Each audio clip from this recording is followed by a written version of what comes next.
Bonjour à tous, bonjour à l'Assemblée des Saints. J'espère que vous allez bien ce dimanche matin. Je vous invite à prendre place, s'il vous plaît, tous ceux qui sont dans le hall d'entrée, venez prendre place dans l'Assemblée des Saints. On va louer le Seigneur ce matin avec ces chants de louange d'adoration. Ce premier chant qui dit « Louez, louez, gloire à Jésus ». Je vous invite à vous lever avec nous et à célébrer le Seigneur de tout votre cœur. Louez, louez. Louez, louez. Jésus, mes péchés sont effacés. Louez, louez, gloire à Jésus, mes péchés sont effacés. Louez, louez, gloire à Jésus, mes péchés sont effacés. Louez, louez. Louez, louez.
avec ce chant qui dit « Assaillons les villes, franchissons les murailles, nous sommes l'armée de Dieu qui combat dans les cieux. » Nous vivons des temps de combat spirituel et nous devons être armés, revêtus de l'armure du Saint-Esprit, du combattant.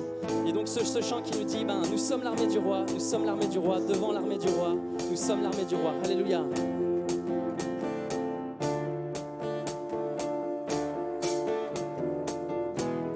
Assaillons les villes.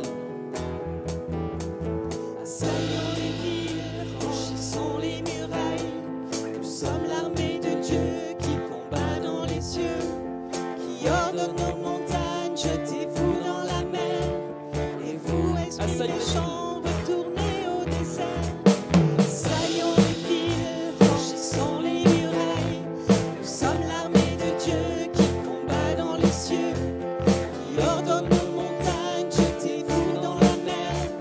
Et vous, esprits méchants, nous sommes l'armée du roi. Nous sommes l'armée du roi. Devant l'armée du roi, marche le roi des rois. Nous sommes l'armée du roi. Nous sommes l'armée du roi. Devant l'armée du roi, marche le roi des rois. Sur notre passage. Passage ne pourra subsister. Les lieux que nous foulons, Dieu nous les a donnés. Satan, nous t'avons vu, cesse de te cacher. Car au nom de Jésus, nous sommes l'armée du roi. Nous sommes l'armée du roi. Devant l'armée du roi, marche le roi des rois.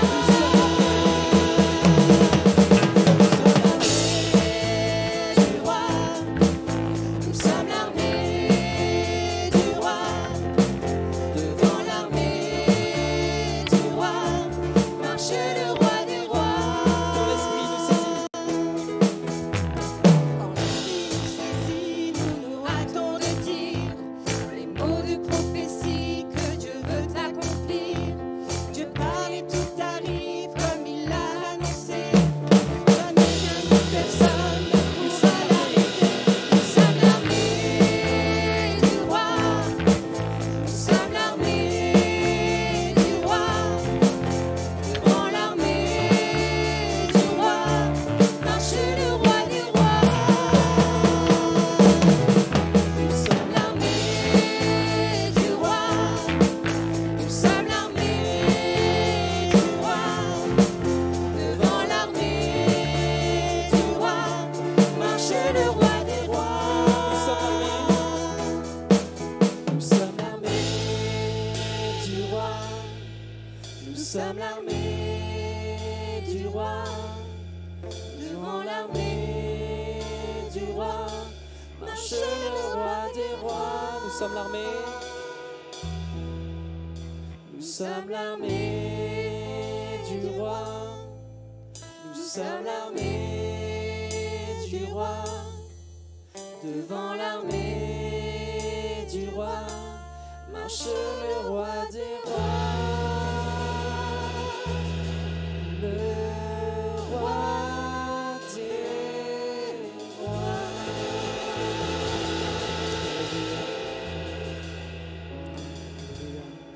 On va poursuivre avec ce chant qui nous rappelle que le retour de Christ est imminent et que l'Église a besoin de vivre ce réveil.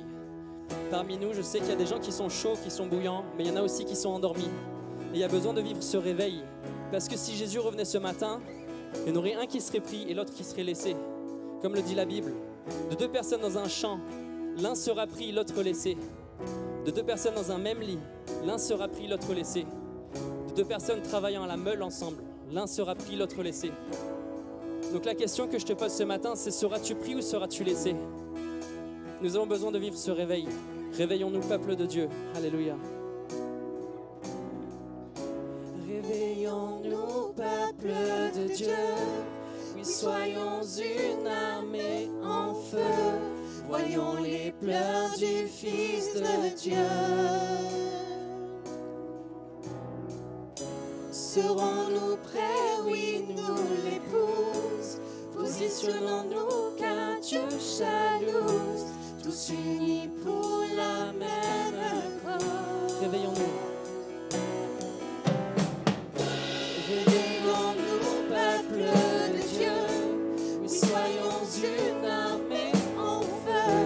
Voyons les pleurs du Fils de Dieu.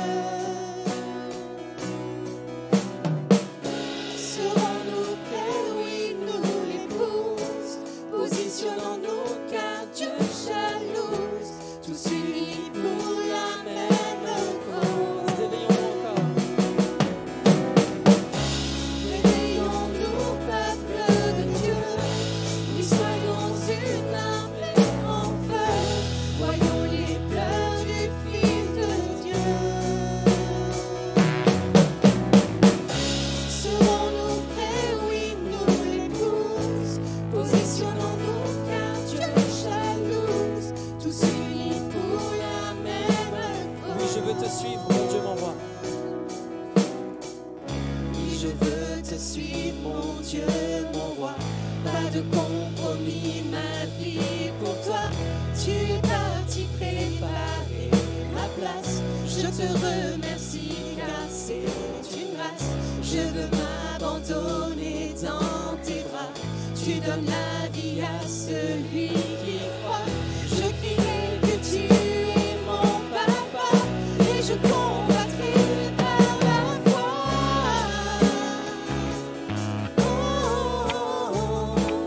Par la foi.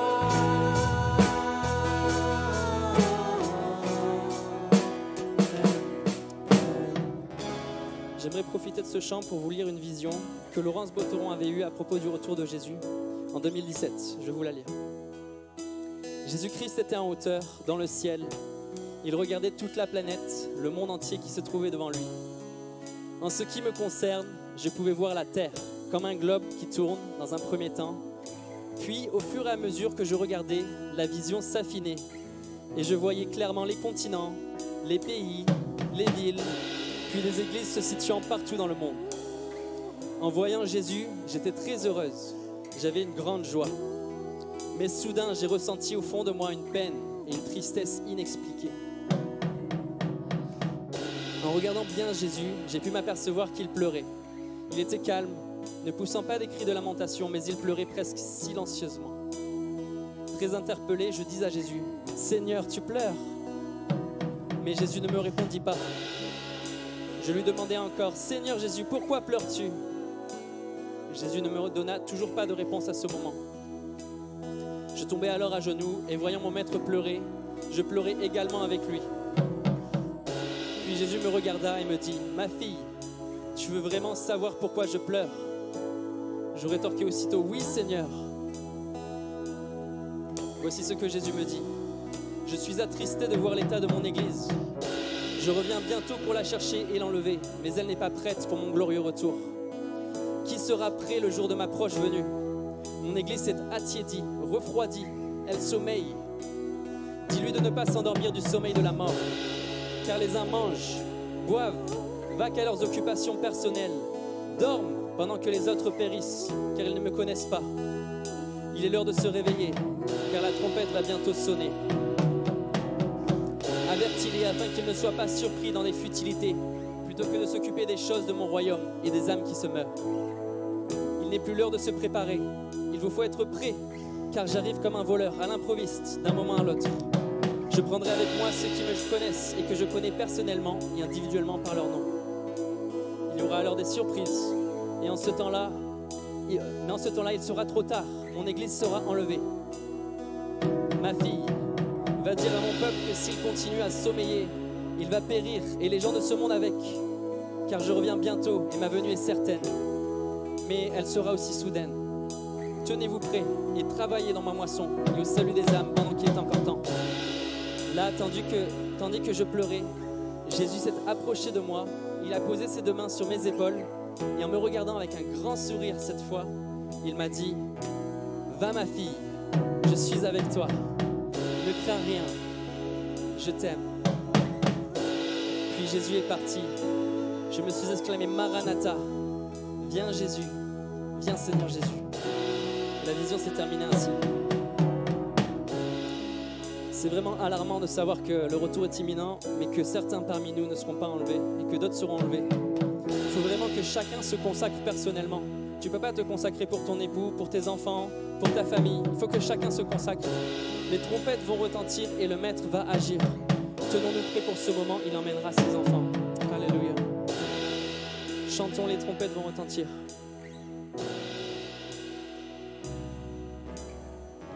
Les trompettes vont retentir et le Maître va agir. Tenons-nous prêts pour ce moment. Il emmènera ses enfants. Les trompettes vont retentir et le Maître va agir. Tenons-nous prêts pour ce moment. Il emmènera ses enfants. Les trompettes vont retentir et le Maître va agir. Tenons-nous prêts pour ce moment. Il emmènera ses enfants. Les trompettes vont retentir et le Maître va agir. Tenons-nous prêts pour ce moment. Il emmènera ses enfants. Ses enfants.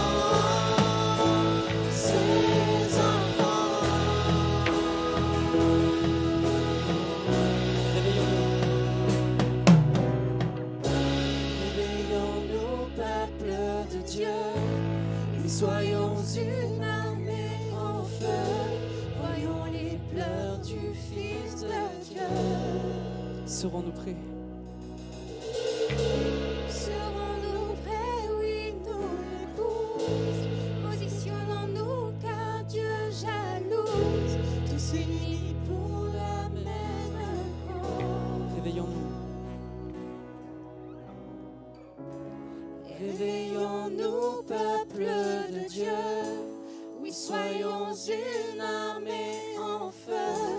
Voyons les pleurs du Fils de Dieu. Alléluia. Serons-nous prêts? Oui, nous l'épouse. Positionnons-nous car Dieu jalouse. Tous unis pour la même cause.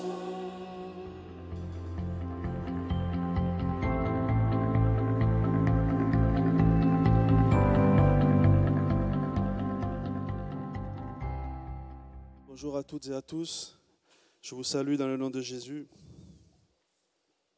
Voilà, je vous propose de commencer par une lecture dans l'Épître aux Romains, chapitre 13, verset 11. Romains, chapitre 13, verset 11.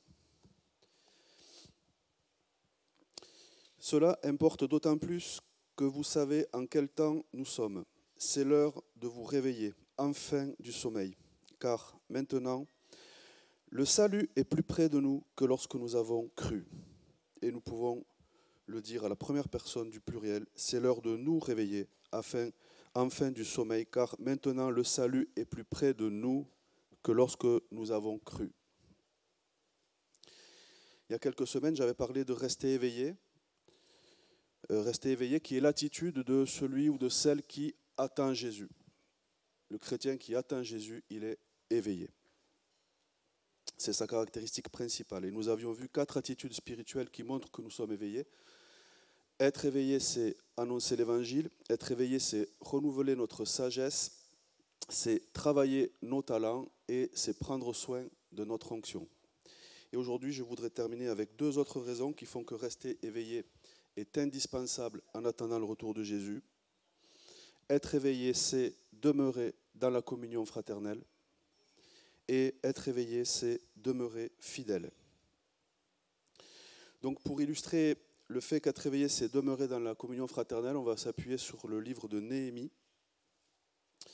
Pour ceux qui connaissent, donc, le livre de Néhémie, c'est l'histoire, Néhémie, d'un homme qui vivait à Babylone. Il ne vivait pas en Israël, mais il vivait à Babylone. Pourquoi ? Parce que, vous le savez, après les rois, le peuple d'Israël qui s'était détourné de Dieu avait été déporté à Babylone. Les prophètes l'avaient annoncé et cela s'est réalisé. Le peuple d'Israël a été déporté vers Babylone et Jérusalem a été détruite. Et Néhémie est donc un descendant du peuple d'Israël et il était officier à la cour du roi de Babylone. Ce n'était pas un prophète, ce n'était pas un sacrificateur, ce n'était pas un serviteur de Dieu. C'était un homme qui travaillait et il travaillait au service d'un roi. Il était officier pour le roi de Babylone. Et Néhémie a reçu un appel de Dieu pour conduire son peuple, pour revenir à Jérusalem et rebâtir Jérusalem.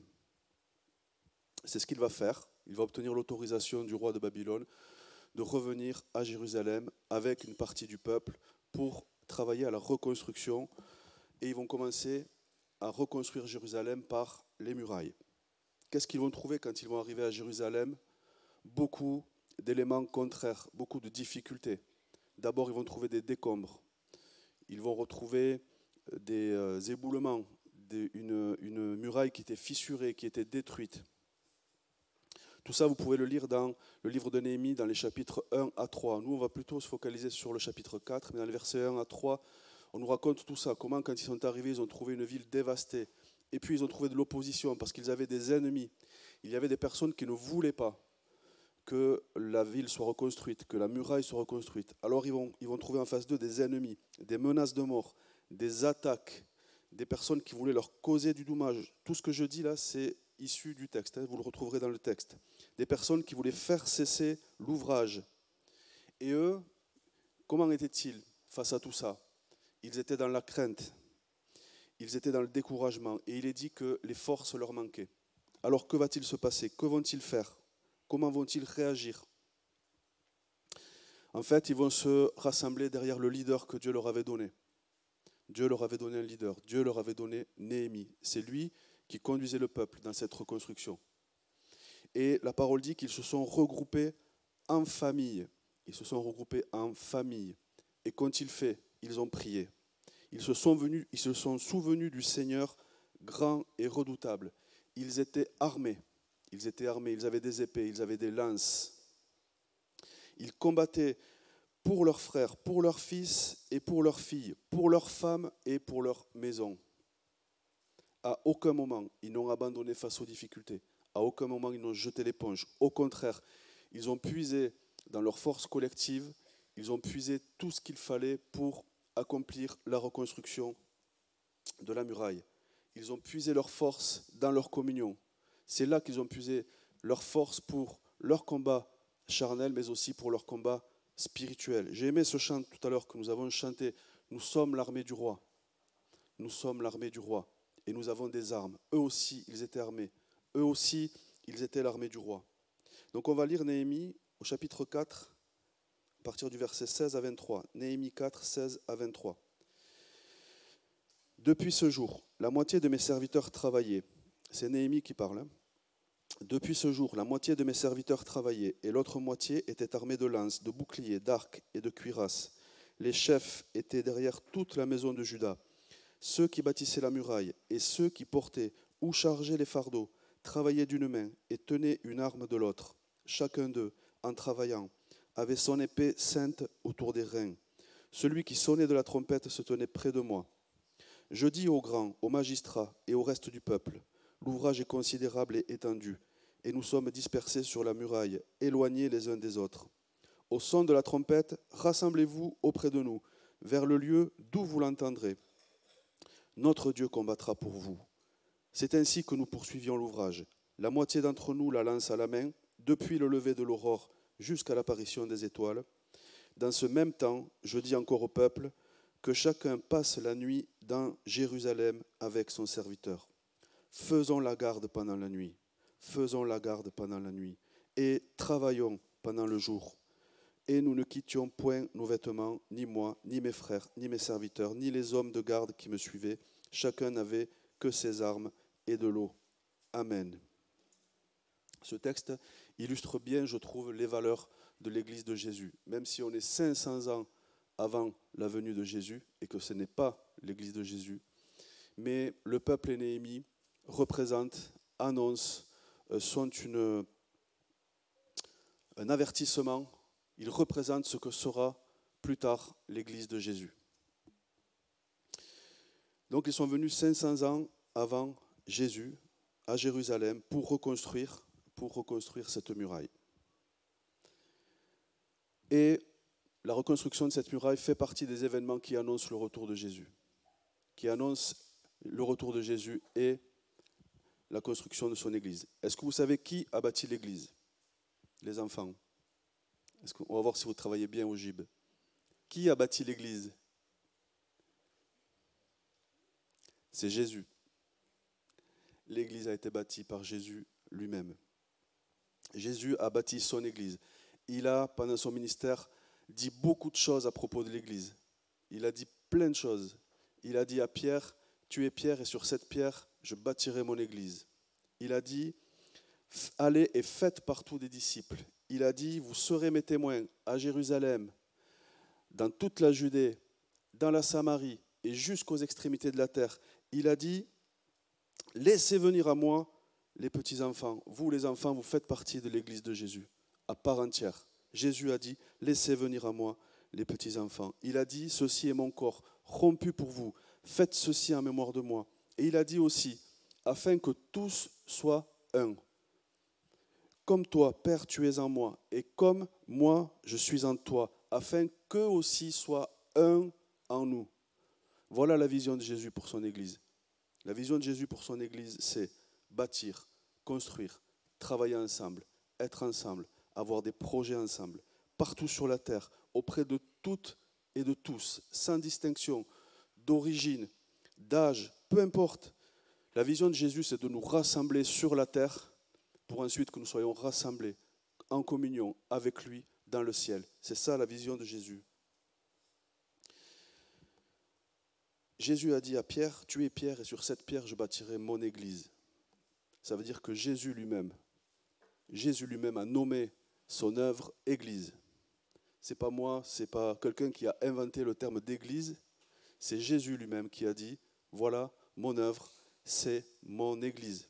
En grec, c'est le mot ecclésia. Le mot ecclésia en grec signifie l'assemblée. Et le suffixe ecclésia signifie l'appel. La vision de Jésus pour son Église, c'est de nous rassembler, de nous appeler à nous rassembler pour être en communion avec lui. Et la communion fraternelle, il en est question dès les débuts de l'Église, puisque dans le livre des Actes, chapitre 2 et au verset 42, il est dit « Ils persévéraient dans l'enseignement des apôtres, dans la communion fraternelle, dans la fraction du pain et dans les prières. » La communion fraternelle fait partie des 4 piliers de l'Église, de la vie d'Église. L'enseignement, la communion fraternelle, la fraction du pain, la Sainte Seine et les prières. Ça veut dire quoi? Ça veut dire que la communion fraternelle, elle existe au-delà des 3 autres piliers. Au-delà de la prière, il y a une communion fraternelle. Au-delà de la fraction du pain, il y a une communion fraternelle. Au-delà de l'enseignement, il y a une communion fraternelle. La communion fraternelle, c'est un pilier de l'Église à part entière. La communion fraternelle, ce n'est pas que partager le pain et le vin ensemble. Ce n'est pas que prier ensemble. Bien sûr, tout cela est important. Mais la communion fraternelle, c'est un pilier de l'Église à part entière. En grec, c'est le mot koinonia. Koinonia, qui signifie mettre en commun, faire en commun, regrouper, faire les choses ensemble et le faire dans une démarche volontaire qui exige une persévérance. Donc le projet de Jésus, c'est nous rassembler ici sur la terre dans une communion avec lui pour qu'ensuite nous soyons ensemble dans le ciel. C'est indispensable que nous soyons ensemble sur la terre pour être ensemble dans le ciel. Comment pourrions-nous être ensemble dans le ciel si nous sommes éparpillés sur la terre? Comment pourrions-nous être l'armée du roi si nous sommes éparpillés? Vous avez déjà certainement vu des films de combat, de guerre. Les armées sont regroupées. Il y a une stratégie. Chacun ne va pas où il veut, comme il veut, avec l'arme qu'il a choisie, attaquer l'ennemi un peu comme il a décidé. Non, il y a un roi ou un chef militaire, il a une stratégie et il appelle l'ensemble des soldats à l'écouter, à l'obéir. Pour ceux qui connaissent un petit peu l'armée ou qui ont fait un service militaire, à l'armée, on obéit aux ordres. Celui qui n'obéit pas aux ordres, il a vite des problèmes. Voilà pour l'image de l'armée. 1 Corinthiens 1,9. 1 Corinthiens 1,9 nous dit « Dieu est fidèle, lui qui vous a appelé à la communion de son Fils, Jésus-Christ, notre Seigneur. » Il y a un mot très important dans ce verset. Là encore, je m'adresse aux enfants. Pour la première question, vous n'avez pas été super fort. Pour la deuxième, quel est le mot le plus important dans le verset, selon vous? Fidèle, ça aurait pu. Mais c'est pas ça. Alors moi, j'ai choisi, c'est personnel, mais j'ai choisi le mot « à ». Vous voyez le petit mot « à » apostrophe. Dieu nous a appelés à la communion. Alors pour ceux qui sont dans les périodes d'examen, donc « à », c'est ce qu'on appelle en français une préposition, qui indique ici un but, un objectif. Dieu nous a appelés à quoi? Dieu nous a appelés à quoi? À la communion. Il y a un but, il y a un objectif. Dans l'appel de Dieu, il y a un but, il y a un objectif. Il ne nous a pas appelés pour rien, il nous a appelés à la communion de son Fils Jésus.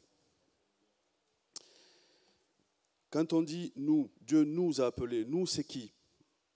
On a la réponse un petit peu plus haut, au verset 2, 1 Corinthiens chapitre 1, verset 2.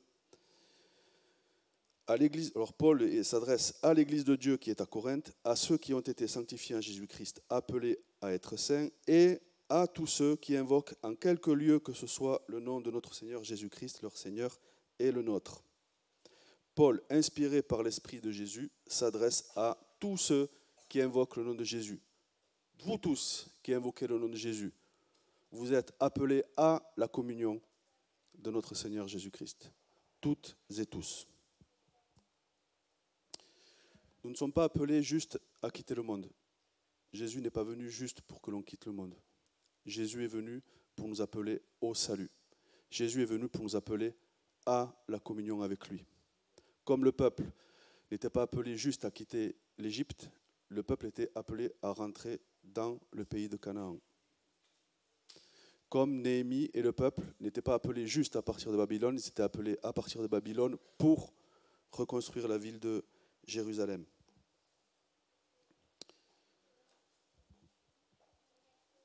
Il y a des personnes qui se tiennent à l'écart de l'Église. Il y a des personnes qui se tiennent à l'écart de l'Église pour des raisons qui leur sont personnelles. Mais tant qu'ils sont à l'écart de l'Église, ils sont à l'écart de la communion fraternelle. Dieu ne nous appelle pas à nous tenir à l'écart. Dieu nous appelle à la communion. Jésus est notre berger. Jésus est le berger qui guide le troupeau. Un troupeau, c'est ensemble. Quand un berger guide un troupeau, il ne laisse pas de brebis partir, divaguer, s'éloigner. Est-ce qu'on peut être en communion? Est-ce qu'on peut ne pas être en communion sur la terre, mais être en communion dans le ciel? Est-ce que je peux me tenir à l'écart de l'Église sur la terre et être dans l'Église lorsque je serai dans le ciel? Est-ce que vous imaginez arriver à l'Église, arriver au ciel et dire à Jésus, non, moi, je vais plutôt, dis-moi où je me mets, je vais plutôt me mettre à l'écart par là. Parce que, bon, les chrétiens, le pasteur, où c'est que je peux me mettre? Il y a un coin où je peux me mettre tout seul, tranquille. Est-ce que vous imaginez ça, sérieusement? Est-ce que vous imaginez dire ça à Jésus? Non, bien sûr que non. Être chrétien, c'est être en Christ. Si tu es en Christ, tu es en communion fraternelle. Si tu n'es pas en communion fraternelle, est-ce que tu es réellement en Christ? Donc Néhémie et le peuple ont veillé tous ensemble, en famille, on l'a dit tout à l'heure, ils étaient en famille, donc les grands et les petits, ils étaient tous là. Et on l'a entendu tout à l'heure, pendant que certains travaillaient, d'autres chargeaient les fardeaux, d'autres portaient les fardeaux. Il y en a qui reconstruisaient les murs, des maçons, mais il y en a qui surveillaient, il y en a qui montaient la garde, il y en a d'autres qui devaient certainement préparer le repas et d'autres livrer le repas. Il devait y avoir une organisation pour que le travail final puisse être accompli. Et dans une église, c'est la même chose. On travaille tous ensemble. Et on travaille tous ensemble pour l'œuvre de Christ, parce que nous sommes tous en communion en Christ. Certains louent, d'autres prient, d'autres enseignent les enfants, d'autres font le ménage, d'autres montent la garde. Nous avons tous, toutes et tous, un rôle à jouer, petits et grands, même les enfants. Quand vous priez, Jésus entend vos prières. Quand vous priez pour l'Église, quand vous priez pour vos parents, quand vous priez pour Jésus, pour l'avancée du projet de Jésus dans ce monde, vous êtes en communion fraternelle avec l'Église. Vous faites partie de l'Église. Le texte dit qu'ils ont veillé depuis le lever de l'aurore jusqu'à l'apparition des étoiles. Et il dit aussi, faisons la garde pendant la nuit et travaillons pendant le jour. Ils étaient tous unis, du lever du matin jusqu'au coucher du soleil, et même pendant la nuit. Et ils continuaient, ils travaillaient pendant la nuit, parce que certains montaient la garde. Et comme ça, ils ont réussi en 52 jours à reconstruire les murailles de Jérusalem. C'est un miracle. Je me suis renseigné pour bien mesurer l'exploit, mais donc les murailles de Jérusalem, c'est au moins 4 km de circonférence, 4 km. La hauteur des murs, ça dépend des endroits parce que y a du relief, mais en moyenne c'est 15 mètres de hauteur. À certains endroits c'est 3, mais à d'autres c'est 20, donc en moyenne 15 mètres de hauteur, et l'épaisseur des murs 2,50 mètres. Est-ce que vous imaginez en 52 jours reconstruire un édifice de cette taille alors que vous êtes sous la pression de l'ennemi, des intimidations, des menaces, des attaques? La parole dit que quand les nations autour ont vu cela, ils reconnurent que l'œuvre s'était accomplie par la volonté de Dieu. Quand nous réalisons des choses dans la communion fraternelle, il y a des personnes autour qui le voient. Dieu manifeste sa présence dans la communion fraternelle et les gens autour de nous, quand ils voient ce que nous faisons, peuvent dire, nous reconnaissons que cette œuvre est accomplie par la main de Dieu. Amen. Donc, personne n'était à l'écart. Il n'y avait personne chez Néhémie qui se tenait à l'écart, qui faisait la tête dans son coin parce qu'il ne s'entendait pas avec les frères, les sœurs. Non, il n'y avait pas ça. Ils étaient là, ils étaient humbles, ils étaient unis dans la communion fraternelle. Ils travaillaient et c'est justement pour ça que la reconstruction est allée à son terme. Et je l'ai dit tout à l'heure, mais l'accomplissement de la reconstruction de cette muraille, c'est une des étapes indispensables, essentielles à la venue de Jésus. Il fallait que la muraille soit reconstruite pour qu'après la ville soit reconstruite, que le temple soit reconstruit, que la loi soit restaurée, que l'alliance soit restaurée. Il fallait qu'il soit reconnu que la lignée de David était intacte. Il fallait que toutes ces étapes-là soient réalisées pour préparer la venue de Jésus. Et c'est pour ça que je dis que la communion fraternelle, c'est la preuve que nous sommes éveillés. Ils ont tenu bon pendant 52 jours. Ils ont travaillé jour et nuit. Ils ont monté la garde. Ils n'ont jamais dormi pour réaliser cet ouvrage.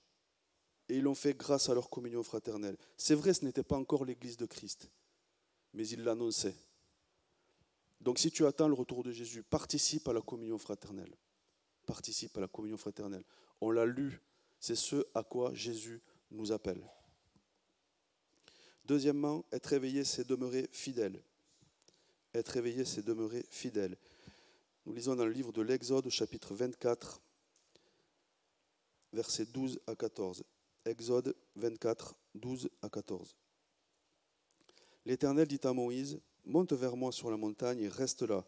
Je te donnerai des tables de pierre, la loi et les ordonnances que j'ai écrites pour leur instruction. » Moïse se leva avec Josué qui le servait, et Moïse monta sur la montagne de Dieu. Il dit aux anciens, « Attendez-nous ici jusqu'à ce que nous revenions auprès de vous. Voici, Aaron et Hur resteront avec vous. Si quelqu'un a un différend, c'est à eux qu'il s'adressera. » Et nous lisons aussi dans le livre de l'Exode au chapitre 32, versets 1 à 4. Exode 32, 1 à 4. Le peuple, voyant que Moïse tardait à descendre de la montagne, s'assembla autour d'Aaron et lui dit, « Allons, fais-nous un Dieu qui marche devant nous, car ce Moïse, cet homme qui nous a fait sortir du pays d'Égypte, nous ne savons ce qu'il est devenu. » Aaron leur dit, « ôtez les anneaux d'or qui sont aux oreilles de vos femmes, de vos fils et de vos filles, et apportez-les-moi. » Et tous ôtèrent les anneaux d'or qui étaient à leurs oreilles, et ils les apportèrent à Aaron. Il les reçut de leurs mains, jeta l'or dans un moule et fit un veau en fonte. Et ils dirent, « Israël, voici ton Dieu qui t'a fait sortir du pays d'Égypte. » Être éveillé, c'est demeurer dans la fidélité. La fidélité, c'est un don de l'esprit. La fidélité fait partie des dons de l'esprit. La fidélité, c'est même le 7e don de l'esprit. Jésus lui-même est l'époux fidèle de l'Église. Dans la parole, Jésus est appelé fidèle. Il est appelé fidèle et véritable. Il est appelé témoin fidèle. Et en retour, nous qui sommes membres de l'Église de Jésus, nous sommes appelés à la fidélité envers Jésus. Nous sommes appelés à la fidélité envers sa parole. Dans la parabole des talents, le maître dit aux 2 serviteurs qui ont fait fructifier les talents, « C'est bien, bon et fidèle serviteur. » Jésus aime notre fidélité. Le maître aime notre fidélité. Donc nous avons lu, la Bible a dit, Moïse avait tardé. Moïse avait tardé. Le peuple infidèle croyait que Moïse était parti et qu'il allait revenir le lendemain ou dans un jour ou dans 2 jours. Mais il est revenu au bout de 40 jours. 40 jours. Et le peuple, pendant ce temps, dit, nous ne savons pas ce qu'il est devenu. On se cherche des prétextes, on se cherche des excuses. Il est parti, on ne sait pas où il est, on ne sait pas quand il va revenir. Et il commence même à se moquer de lui. Ce Moïse, il l'appelle ce Moïse, cet homme, ce Moïse. Il ne l'appelle plus Moïse, il l'appelle ce Moïse. Alors il recherche un nouveau Dieu de fonte et de métal. Il recherche cela. Et comme Jésus tarde, comme Moïse tardait, le peuple s'impatientait. Et comme Moïse tarde, beaucoup s'impatientent. Et beaucoup demandent autre chose. Beaucoup manquent de fidélité.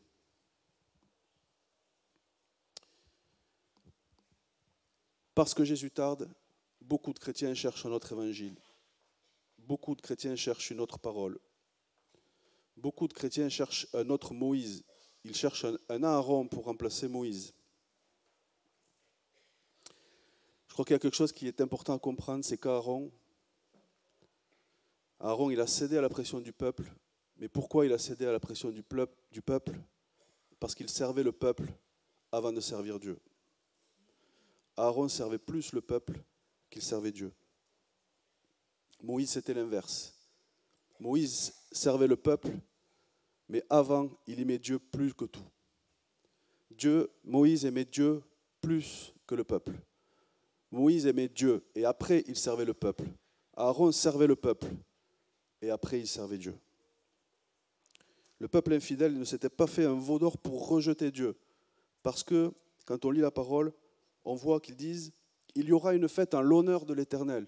Ils n'ont pas rejeté Dieu, mais ils veulent l'adorer autrement. Ils veulent l'adorer comme eux, ils veulent. Ils veulent une autre parole. Ils ne veulent plus la parole de Moïse. Ils veulent la parole d'Aaron. Ils disent même qu'ils offrirent des holocaustes et des sacrifices d'action de grâce. En fait, ils voulaient le même Dieu, mais ils voulaient changer le message. Ils voulaient le même Dieu, mais ils voulaient changer le culte. Ils voulaient le même Dieu, mais dans la façon dont eux voulaient mener leur vie. Ce veau d'or, c'était le message de quoi? C'était le message de la richesse. C'était le message de la réussite. C'était le message du matériel. Même s'ils étaient dans le désert, il n'y avait rien autour d'eux. Mais dans leur pauvreté, ils voulaient une richesse. C'était plus important pour eux qu'adorer Dieu en vérité. Aujourd'hui encore, certains pensent que celui qui est le plus béni, c'est celui qui a le plus d'argent. Que celui qui a la plus grande onction, c'est celui qui a la plus belle voiture. Que celui qui est préféré de Dieu, c'est celui qui a la plus belle maison. Mais c'est faux. Tout ça, c'est faux. Si on vous dit ça, si des prédicateurs disent ça, ne les écoutez pas. C'est faux. C'est archi faux. Il n'y a qu'un seul évangile. Aujourd'hui encore, la seule parole que nous devons écouter, c'est l'évangile de Jésus. Ce n'est pas la prédication du veau d'or. C'est ça, rester fidèle à Jésus. C'est écouter sa parole et rejeter toutes les autres. Celui qui est béni, celui qui est réellement béni par Dieu, c'est celui qui est fidèle. La bénédiction ne prend pas toujours la forme qu'on voudrait. Certains veulent des bénédictions en forme de richesse, en forme d'argent. Mais parfois, la bénédiction, elle prend une autre apparence. Quand Jean-Baptiste est venu, il est venu comment? Quand Jean-Baptiste est venu, il était habillé comment? Il mangeait quoi? Il habitait où? Jean-Baptiste. Donc après le veau d'or, Dieu voulait exterminer le peuple. Dieu avait pris une décision, il voulait exterminer le peuple. Mais il ne l'a pas fait. Pourquoi? Parce que Moïse a intercédé. Moïse aimait le peuple. Il servait Dieu, mais il aimait le peuple. Et Moïse est intervenu. Celui qui prêchait le veau d'or, Aaron n'était plus là. Il ne pouvait plus rien faire. Il ne pouvait plus rien faire pour le peuple. Moïse pouvait faire parce qu'il avait été fidèle, parce qu'il écoutait Dieu, parce qu'il aimait le peuple, mais il servait Dieu. Donc, comme Moïse est redescendu de la montagne, un jour Jésus va revenir.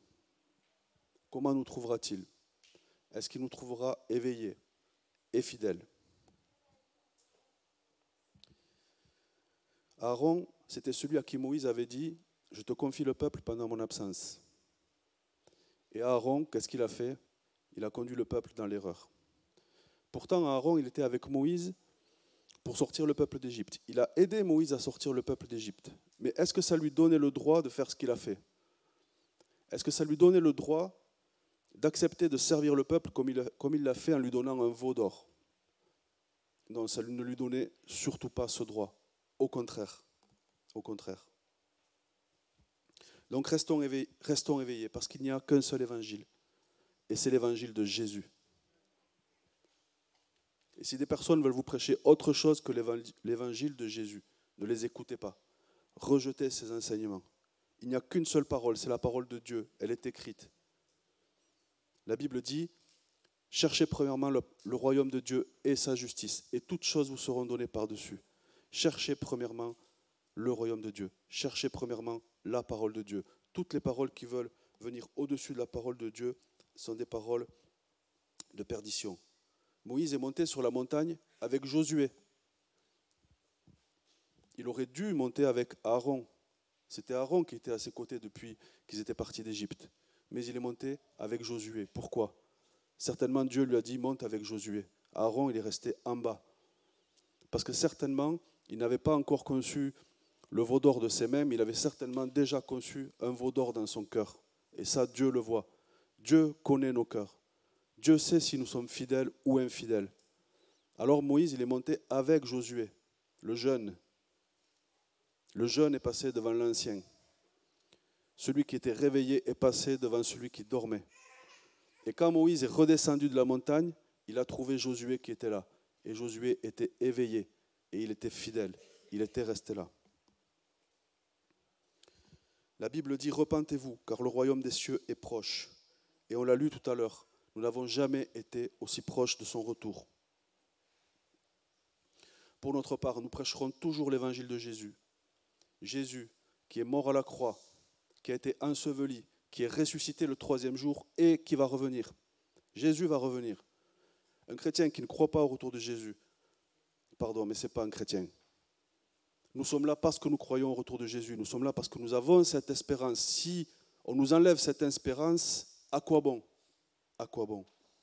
Donc nous ne changerons pas. Nous prêcherons toujours l'évangile de Jésus. Et nous ne prêchons pas l'évangile de Jésus pour réconforter les gens ou pour faire plaisir aux gens. Nous prêchons l'évangile de Jésus pour annoncer la vérité qui sauve les âmes.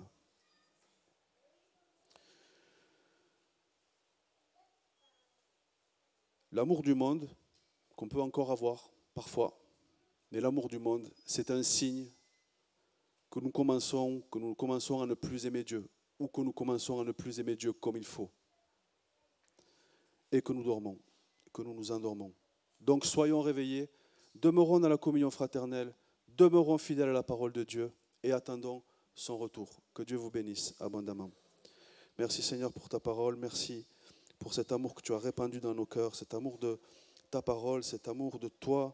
Oh, ce matin encore, Seigneur, je te prie pour que cette parole touche des cœurs, oh, que cette parole puisse produire un effet, une transformation dans le cœur de plusieurs, des petits ou des grands. Seigneur, par la puissance de ton Saint-Esprit et par ta parole, Seigneur, merci de transformer encore des vies ce matin pour ta seule gloire. Amen.